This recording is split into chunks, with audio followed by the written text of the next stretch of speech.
All right, Zan, I'm going to present you two business options to start off this good old, okay. good old Wad West. Okay. And last week we actually talked about FaZe Dubs versus Soar Carl. If you guys missed that, great story. Not really. It depends how you look at it. True. This one more of a great story. That's going to be two gigantic announcements. 100 Thieves a bit back. They announced their 100 Thieves compound. Probably, arguably, I would say, if not a top three, the #1 esports facility currently in the game. And now, as of this past week, probably 2 weeks ago at the point of this podcast going out, FaZe Clan also a gigantic announcement. Probably the most expensive and largest content house we will ever see in esports. Yeah, for the immediate future, absolutely. Yeah, ranging. I think it's a beast. I mean, it's millions and millions, and of course, around $80,000 per month in rent is the speculative amount. And so, my question to you is, who gets the better deal out of their compounds? Well, I mean, first of all, that's a no-brainer. 100 Thieves because they didn't pay for it. Okay, all right. I was gonna. That was gonna be my next point. God dang it, frick! If you guys had not heard as well, updates and news on that. We actually had a video on the channel about the sponsors 100 Thieves had. They decked out the entire facility very smartfully.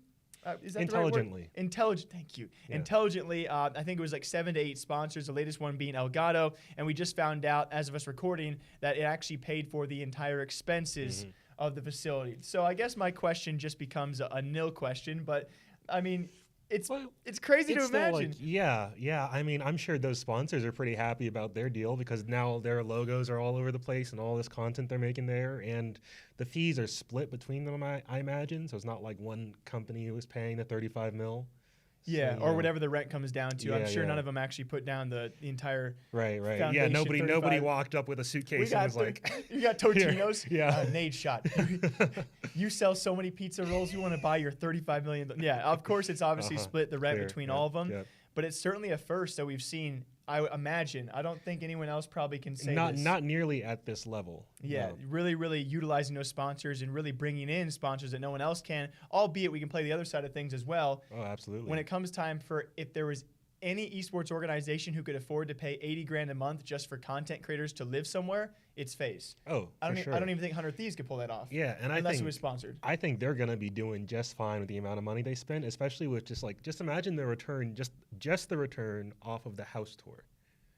That's at least tens of thousands over that video's lifespan. And then all the content they're going to be able to make now that they're all like right next to each other. Yeah. And they have this huge, you can't even call it a content house almost. That thing is it's a compound. It is a residence in itself. But certainly when it comes time for the millions of views that's going to draw in, obviously I'm surprised they didn't have sponsors, at least at the point of us, again, recording this one. They didn't have any sponsors for the, which is very shocking. Yeah. Very, very surprising. Of course, they have their affiliation heavily with like a sponsor or a partner like G Fuel. But it's just crazy to see when it comes time for, again, leading moves out there of whether it's the draw of sponsorships or the amount of money they can pay for content. FaZe, 100 Thieves. FaZe, 100 Thieves. Yeah, back and forth. There's no better answer here. They're both doing very, very well, and it's crazy to see the moves they keep on making.